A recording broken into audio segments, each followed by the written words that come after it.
What's up, everyone? Welcome to our weekly coaching right here.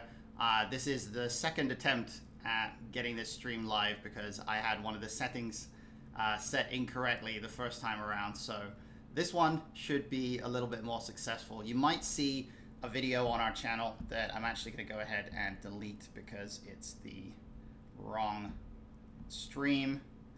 I'm going to go to live. I'm going to delete that previous one. So yeah, I had one of the settings incorrectly chosen on the stream, so I apologize for that. But we are good now. We are on course for making sure that the stream goes ahead correctly. I apologize for that, guys. So without any further ado, let's move into what our topic is going to be for today. As you might be able to gather from the screen that I'm looking at, we're going to be looking at some uneven stacked pre-flop sims today because we have just added a bunch of these to the analysis tab here on the site. And I want to give you guys the opportunity to get a bit of insight into how we can use these sims to kind of educate ourselves a bit about the nature of pre-flop play in these kinds of chip EV spots. So to start with, I'm going to have two tabs open here, and I already have one of them open because we just made a failed attempt at starting the stream there. And I'm going to have the ability to kind of jump between the tabs here. Now we are going to add at some point the functionality to compare two different sims together. I think that is certainly something we're looking to incorporate into the UI here. But for now, I just want to kind of pay attention to some of the differences here between an uneven stacked sim and a standard sort of an even stacked scenario. So in this particular case, what we've got first of all in this sim is 50 big blinds. Oh, any chance you can turn up your volume? Yes, I can. Thank you for that advice, Jules. I should be able to, you know what I can do is I can just move my mic a little bit closer. That might work. Hopefully that's good. My mic now is about as close as it can be to my face. Gain is the gain down or is the gain up? How about that? Oh, the gain's up there. Okay, that's probably a little better. All right. Sorry, I'm not a microphone technician, but hopefully that's better. Thank you, Jules, for pointing that out. Think we should have some better volume now. Anyway, now that we've gotten all these technical glitches out of the way, apologies, guys. I've done this a whole bunch of times, and somehow I still seem to get some of the settings wrong. But anyway, we're going to start with this even stack sim here with 50 big blinds. And the thing I want you guys to focus on is just this under the gun 8 opening range. I'm glad that's better. Cool. Thank you, Jules. I want to focus on this under the gun 8 opening range here and take a look at what the range is when the stacks are all equal at 50 BBs. You can see that there's some suited connectors in there. We're kind of bottoming out here at ace 10 off, king jack off, mixing opens, king 7 suited, 10 8 suited. So sort of a certain amount of mixed frequencies, but not really going to be too far into the offsuit region, just kind of relying on a lot of these suited connectors as a reasonable guideline there. And if we look at a different sim, which is the one that I already brought up here, as you can see, the focus here is that the players in earlier positions here have deeper stacks, and then the later positions have shallower stacks. And that's going to be the general dynamic that we're going to keep an eye on here in this sim to see how these strategies are going to differ for this under the gun 8 player. There's a pretty significant change already in this range here, even though there isn't a change in the frequency. If we highlight the range here, 16%, this is what it looks like. It's 17% in the original sim, in the even stack sim. So it really doesn't look drastically different. But as you can tell, there are a couple of changes in terms of the hands that are included within this range. First of all, with the big blind having only 8 big blinds to start the hand, including the big blind ante, we are dealing with a scenario where post-flop play is a lot less valuable because being in position against the big blind just doesn't really count for very much anymore. So in the end, we have this scenario where under the gun actually has less incentive to open certain categories of hands. We've got Suited connectors are just never appearing in there right now because they have very, very limited value when the big blind is very shallow. So that's an important thing. And then we've also got some of these offsuit ace highs and king highs starting to come in that were not in there at full frequency before. We've even got queen jack offsuit in there at some frequency. So there's a lot of changes happening here that relate to just wanting to have more high card value. And that's a direct product of the big blind being very shallow here compared to when the big blind has 50 bigs. So that's the first sort of a change that we're observing here. Next, I want to observe what the change is in the under the gun 7 response against the under the gun 8 open here, right? In the equal stack sim, oh, I noticed someone hit the like button. Thank you guys. Everybody hit the like button. Remember to do that every time. It really helps us out. Thank you. So we've got this under the gun 7 response versus under the gun 8 here, and you can see it's fairly tight, which is kind of what we would expect at in this kind of position, this kind of situation. But what's noteworthy here is, we've got basically a 90% fold frequency. We've got 4% calls, 6% 3-bets. The 6% 3-bet is going to stay, fairly consistent across a lot of different situations against an under the gun 8 open, which is, quite interesting. The overall kind of a dynamic here, though, is you can see that there's a little bit of sort of trapping going on, a little bit of queens, a little bit of ace king off, jacks, tens. It's a fairly protected flatting range, but it's also going to contain a lot of mixed frequencies as far as the 3-bet goes. Let's take a look at how it differs when the stacks behind are a lot shorter. So here, under the gun opens, and now we see a couple of slight differences. However, it isn't drastically different, right? If you look at these two things, we've got 9460, 9550. And the only thing that's really a bit different is these suited aces at 50 equal are 3-betting at some frequency, but with shorter stacks behind, these suited aces do not function as well. That's probably just going to be a symptom of the fact that they don't have as much equity against the shorter stacks behind. You'll also notice that this range is a little bit more protected in the calling range. We've got a little bit of kings now flatting. We've got quite a bit of queens. Jacks is actually mostly flatting. So having shorter stacks behind kind of just has the effect of causing us to be a little bit more trappy with our flatting range and not 3-bet quite as much. But it really hasn't changed things dramatically, because the stack that's going to make the most difference here is the player that already has chips in the pot, the player that has already opened pre-flop, and not any of the players that have a sort of uncapped range left to act behind us. If we look at, for example, what the cutoff is doing here, actually, you know what? I'm going to look at what the cutoff is doing at against the hijack open, and I'm going to go to 40 big blinds here to compare. So folds around to hijack, cutoff response versus hijack at 40.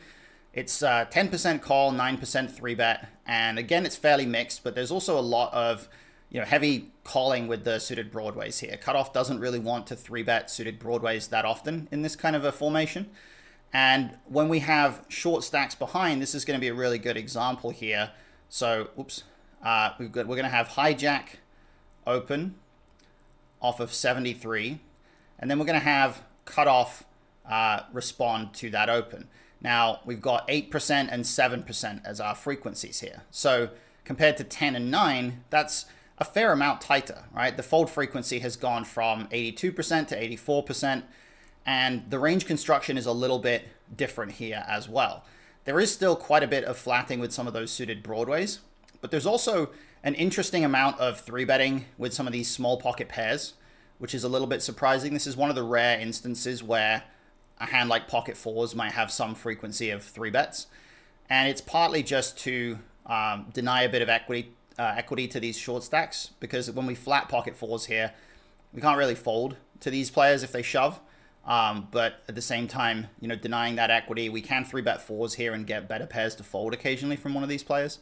So that's going to be a part of this equation, but you can see that it's a little bit tighter. And a big part of that just has to do with the fact that if we do flat, if we do put money in the pot here against this open, we're now going to be in a position where the short stacks can be all in, or one of them can be all in, and we're then going to have the hijack kind of reshove and force us to fold. You know, that's going to happen at some frequency here. So generally speaking, we are going to be a little bit tighter here than we would be if all stacks were equal. Now take a look also at the hijack's opening range, because in this case, with equal stacks, when they're going to play post-flop against the big blind, we're going to have a drastically different range here, right? They're opening 28% in equal stack scenarios, where they're opening, you know, king 4 suited plus, ace 8 off plus, etc., 5-4 suited, pocket threes, and so on. But when the big blind is short here at 8 bigs, look at how that changes, right? They're not opening threes. They're never opening king 4 suited through king 8 suited. They're not opening suited connectors, and they're actually opening ace 5 off plus.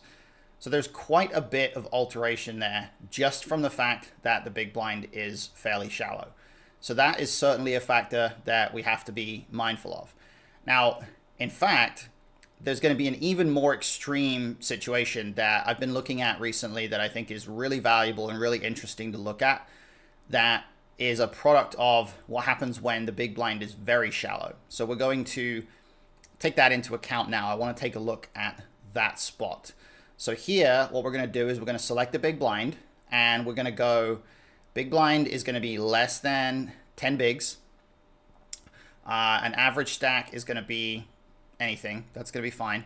So big blind having less than 10 bigs here. What we're going to do is find one where, okay, 5 bigs, then that might work well. That's a little bit shallow in terms of average stack. I want to see if I can get one that's 30 big blinds or bigger average stack. Yeah, okay, this one's going to be nice. All right, so let's say, yeah, this one's good. Okay. So we've got, in this case, a big blind that only has 5 bigs. And that's with a big blind ante. So they put 2 bigs in, they have 3 big blinds behind. Now, the adjustment that's going to happen here is going to be a bit of a counterintuitive one. It's not necessarily going to come from the original opener here. It's going to come from the players who potentially might call. If I look at, this is 65 big blinds effective under the gun here. Under gun 7 has 90. We're just going to go with the 60 big blind sims for now. If we look at what under the gun 1 is doing versus this under the gun open, it's kind of similar to what we saw before. There's a lot of mixed frequencies. There's some trapping or some sort of protecting of the flatting range, but you know, there's definitely a reasonable 3-bet frequency. They're actually 3-betting slightly more often than they're flatting here. So not really a drastically different range from what we might expect in this case. But take a look at what it's going to look like when the big blind is super shallow. There's very little 3-betting. And in fact, there are going to be some circumstances here where there's no 3-betting at all. If I look at, let's say, the low jack response, the low jack plays no 3-bets at all here, right? And the low jack has 30 big blinds. So if I look at, let's say, 30 big blinds, under the gun 8, fold, and then low jack clearly plays 3-bets, right? They play 6% 3-bet again. And when there's a tiny stack in the big blind, they play no 3-bets at all. There's no 3-betting whatsoever here. And this is super counterintuitive. This is not something that comes naturally to people. This is not something that is obvious in terms of why it exists in this way. So the question becomes, you know, what's going on here? What's happening in this sim that causes this to look this way? And the starting point, I think, here is going to be that we have to look at what happens after the low jack flat calls, because that's the line that they're taking here. You know, whenever they put money in the pot, in this case, they're putting it in the pot by calling, right? So we have to look at what happens in that line. Well, first of all, hijack also plays no 3-bets. So there's like a dynamic developing here where nobody has reason to 3-bet except for maybe some of the short stacks. So that's noteworthy, and we'll explore that in a second. But 14 big blinds, they shove. You know, button has 22. In fact, button doesn't even play any 3-bets here. The button just plays call or fold.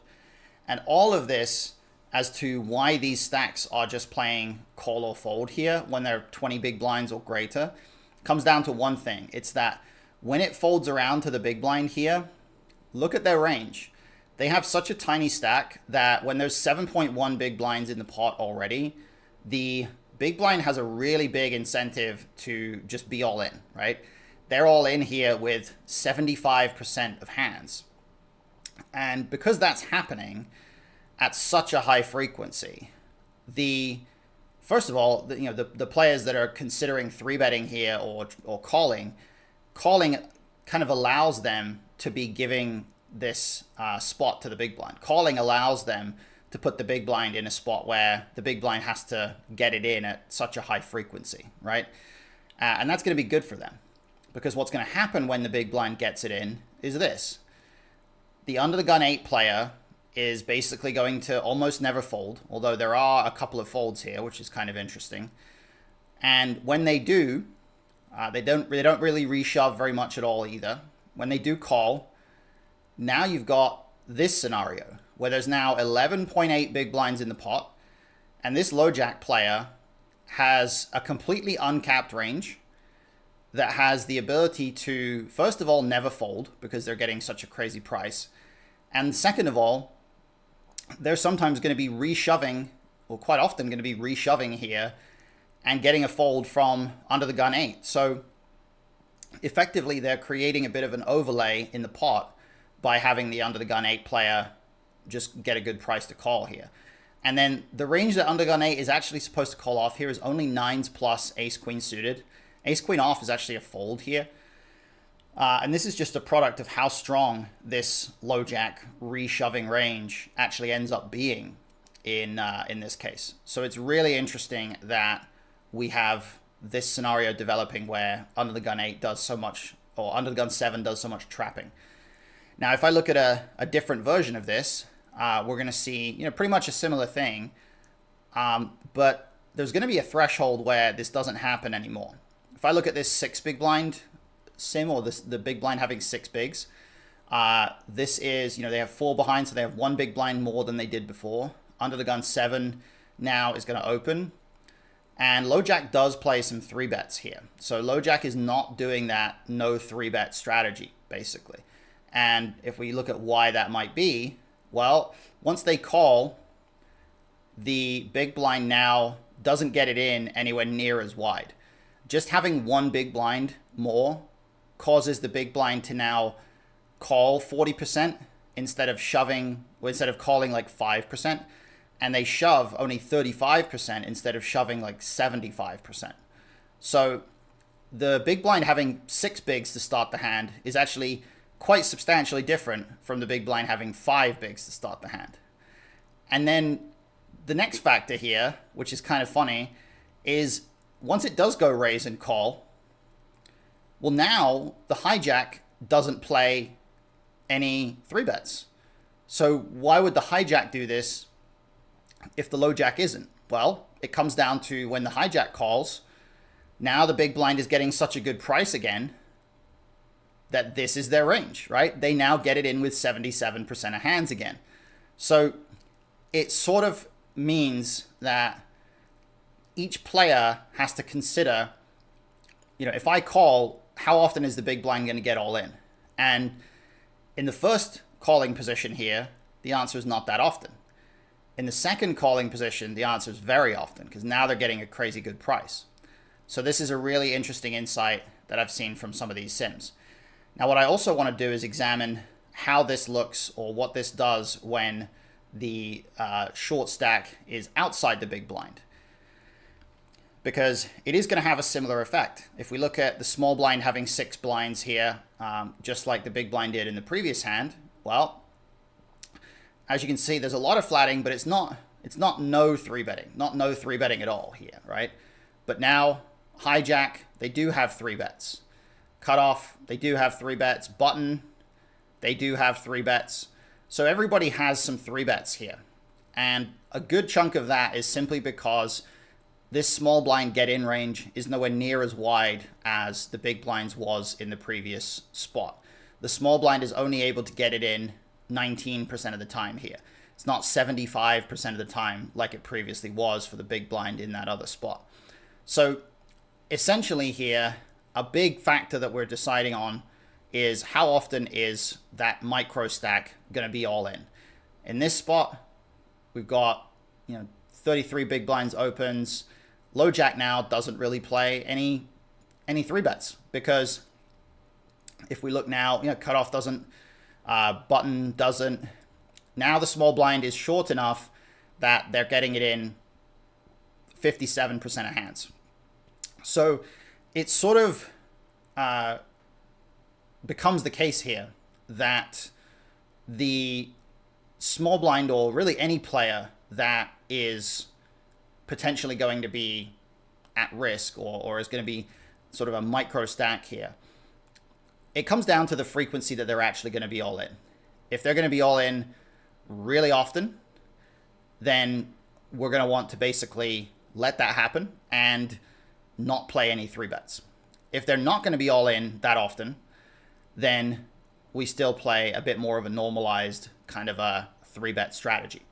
So that is kind of the way that we want to approach these situations here. Hopefully that's all clear for you guys. I hope that makes sense. Now, what I'm also going to do is kind of flip this around a little bit and explore some of the situations where the preflop raiser is shallower, but the stacks behind are deeper, because that is gonna be obviously quite different from an even stack situation. So let's say we find a 15 big blind sim here, and we look at this under the gun open. Well, at 15, when we've got a whole table of 15 big blind stacks, very clear. Thanks, Matt. No worries. Thanks, Eric. I'm glad you're here. Glad to see that it's clear. In this situation, facing a min raise at 15, everybody is kind of doing a lot of jamming, not really much calling here. There's only a little bit of calling that starts to come in once the players are in slightly better position, basically, and then in the blinds as well.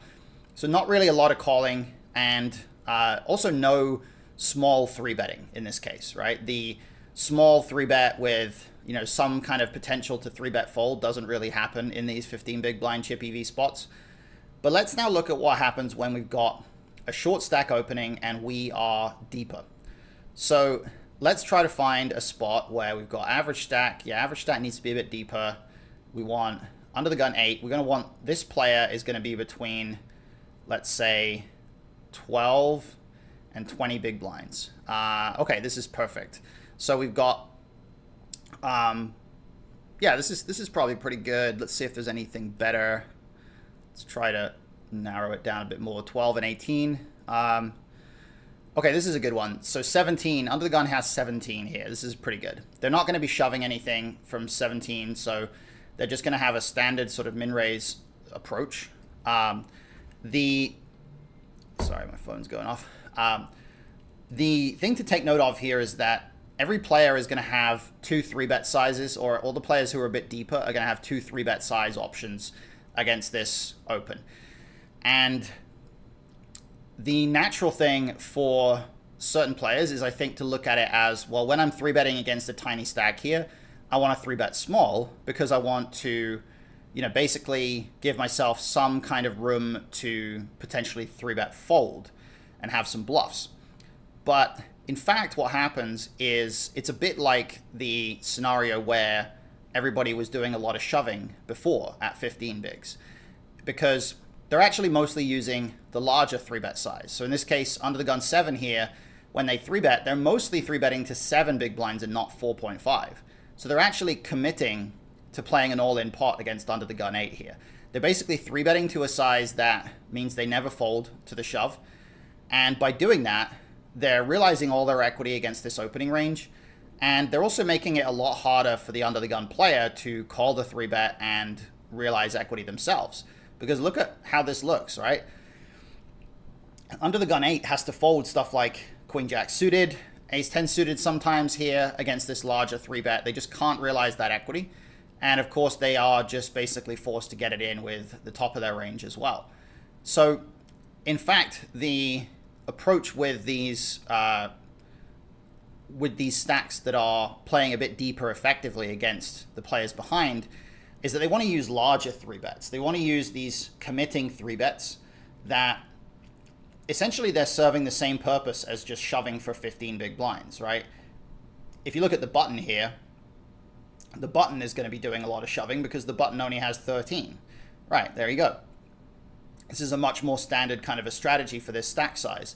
The button is doing some calling, but a lot of shoving, and they're doing it because, you know, they don't have to be concerned about the stacks behind.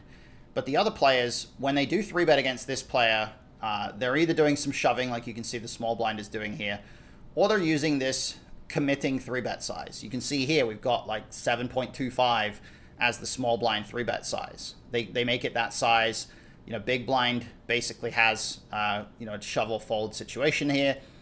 And then again, under the gun 8 is forced to fold a lot. They're not able to realize a lot of equity against this big size. And they also are given a pretty big incentive to just get it in with the top of their range because small blind is literally never folding, right? So these larger committing 3-bet sizes are a fairly common thing that you will see in some of these circumstances, simply because it serves the same purpose as shoving all in when you're shallow, except it's like shoving without shoving, right? You're not actually shoving all in, but you're doing effectively the same thing. So it basically is, you're shoving against the under the gun 8 player because you're never going to fold to them, and they get put in a tough spot against your effective shove, but you're not shoving against the players behind. And that's actually the approach that gets taken a lot here. You can see that the small 3-bet is not really a part of the equation here. It doesn't really feature at this point, except for just a small frequency in this under the gun 7 spot. And that's partly because under the gun 7 has, you know, 6 players left to act behind. So, you know, they maybe have a bit more reason to potentially not put as many chips in with some of their bluffs and so on. But overall here, the dynamic is really interesting. It's a specific kind of a change in how we approach some of these situations and some of these stack sizes that I think people are maybe not especially accustomed to. So I think that's a really interesting one. What I also want to pay some attention to is some squeeze situations, right? Because if we look at, let's say, a squeeze scenario where we've got a raise and a call ahead of us. Let's go, for example, 60 bigs, right? Let's say we look at 60 bigs and we go low jack open, cutoff call, and we are in the small blind, right? We've got a pretty linear squeezing range here. We've got a lot of suited broadways. We've even got a tiny bit of some jams there, which is a little bit surprising, but we basically have a fairly linear squeeze range with a lot of high cards, and we're not really super kind of afraid of what happens against one of the raiser or the caller here, because we know that they both have the same stack size and we have the ability to potentially fold to either of them. But what happens when we've got a raiser and a caller and they have very different stack sizes? So let's imagine we're going to go small blind again, and we're going to find something where small blind has more than, let's say, 40 big blinds. So small blind here, 49. Yeah, that's not a bad example, 49 here. Let's see if we can find something with deeper effective stack here. 50, oh, no, that's 54 under the gun. Small blind has 77 here. 43, 53.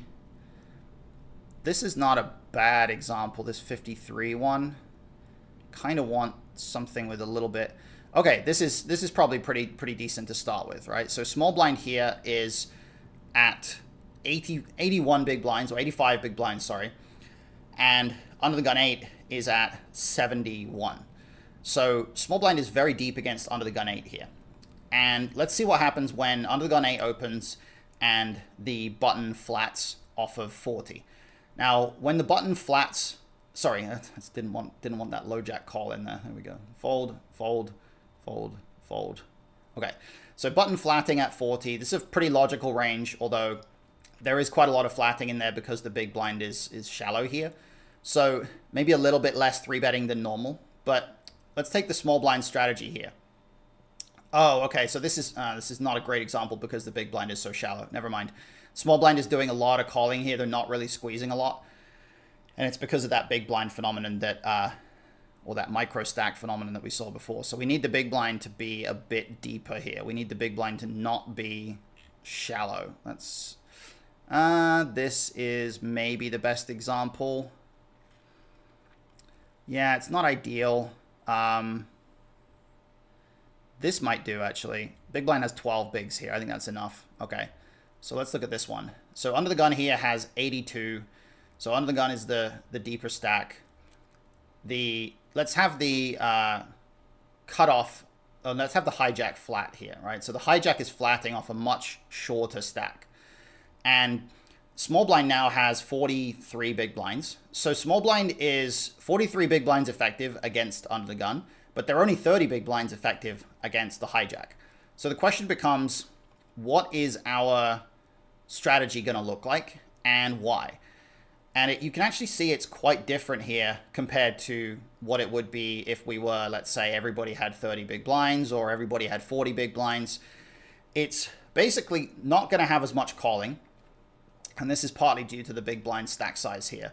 But when we're 3-betting, we're really, it's a very specific kind of a range here. And this has a lot to do with what the hijack's flatting range is going to look like. We're still using a fairly large squeeze size to 9.6 bigs. And if we go with that, we still have a folding range against under the gun, clearly. And we also have, when the hijack is flatting a somewhat protected range here, we do get shoved on a fair amount. And when that happens, we mostly call off. So this is kind of what I was hoping to show here, which is that the frequency that the caller sort of back shoves here with a protected range is low enough that we don't really care about pricing ourselves in against the caller here. The fact that we're making it about 10 bigs and they have 30, it's not really a big deal to just force ourselves to call it off against this player, because it just doesn't happen that often that they're actually able to get it all in here. So that's kind of the first dynamic here, that if we're deeper against the opener and shallower against the caller, we don't really care about, being scared of the caller shoving on us most of the time. Like, we're okay with just forcing ourselves to get it in against them, right? But now we want to flip it around. Now what we want is we want to be deeper against the flatter, but we want to be shallower against the opener. So that's going to be a bit more challenging. Small blind here needs to be, let's say, greater than 40 bigs. Average stack needs to be fairly deep. Let's have us, we want a shallow stacked open and then a deep stacked flat call.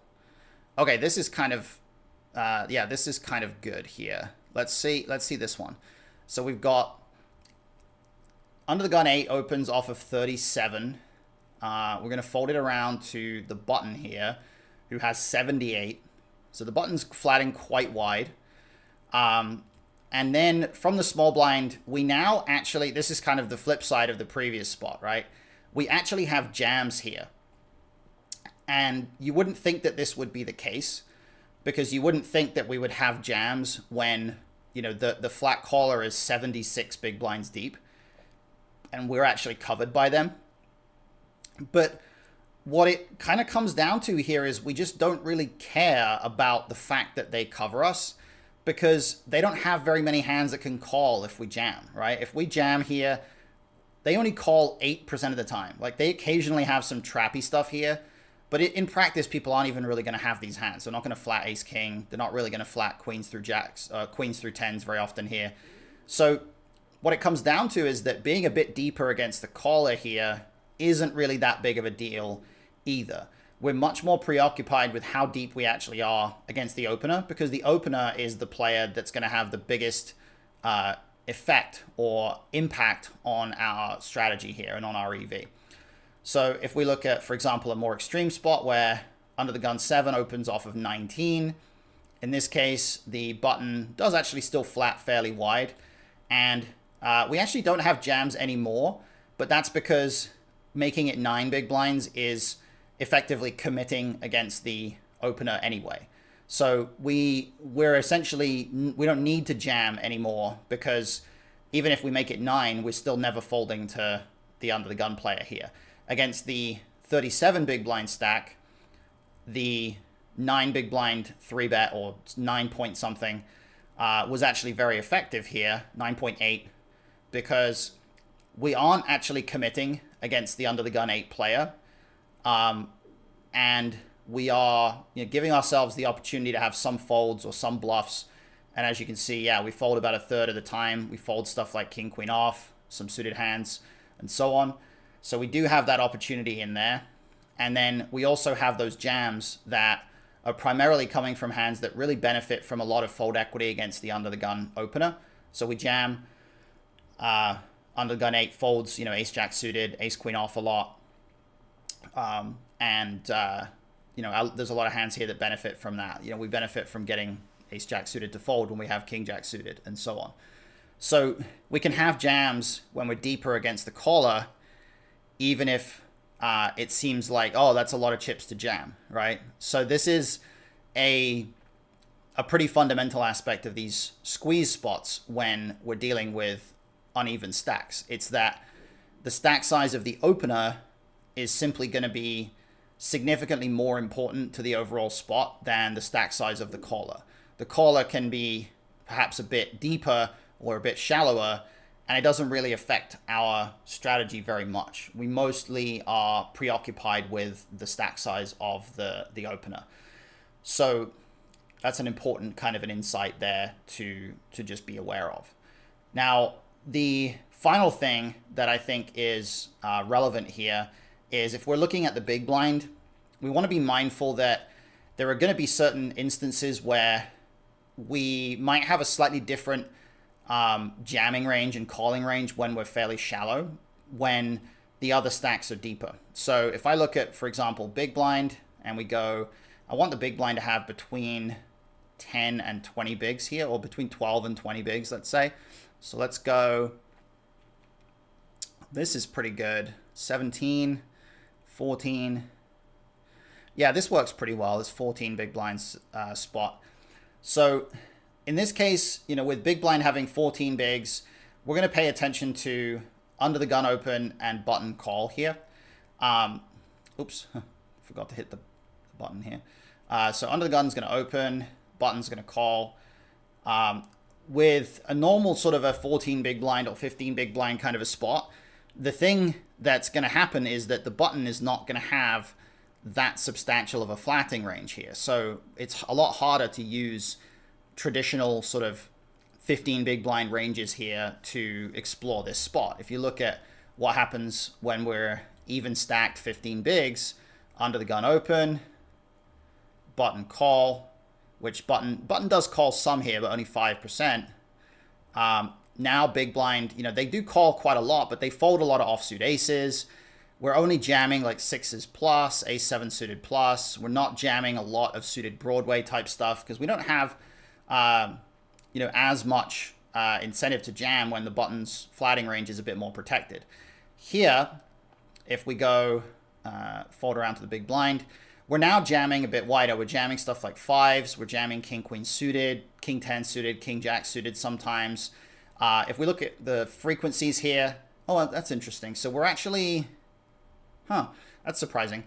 Oh, you know what it is? That's why. So in this spot, the open is only 2 big blinds. In this spot, it's 2.3.